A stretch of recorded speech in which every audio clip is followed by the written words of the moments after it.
All right, you know what the message has been all week out of Olympia, right? If we don't raise taxes, people will die. Adam Klein says we have two choices: raise taxes on the rich or kill the poor. Eric Pettigrew, state representative, says if we don't raise taxes, poor people will die. We have another representative in Paulsbo who says if we don't raise taxes, sick people will die. See, here's the question I have. We're on the corner of Queen Anne and McGraw here in Seattle. Perfectly fine intersection, nice pedestrian traffic, great businesses around here. And the city of Seattle right now, in the midst of $13 million in budget cuts, about to lay off 30 people, the people of Seattle are going to pay for stamped concrete sidewalks here. Now the sidewalks, they're fine. They're fine, they're perfectly fine.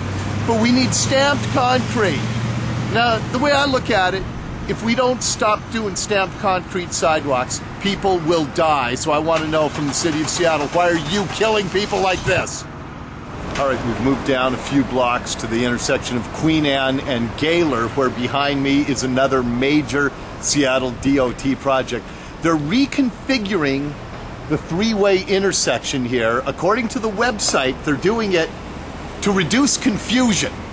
Now, I gotta tell you, I've driven through this intersection literally hundreds of times in my life.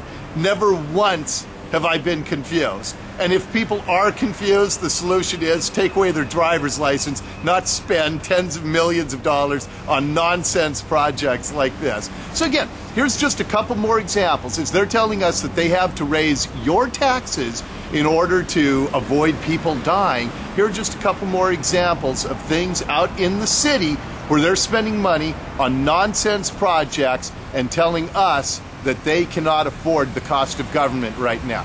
You be the judge. I'm going to do play-by-play of these cars going through the intersection to see if anybody's confused. Now that Land Rover, by the way, great sponsor of the show. They went through fine. That guy's fine, no confusion.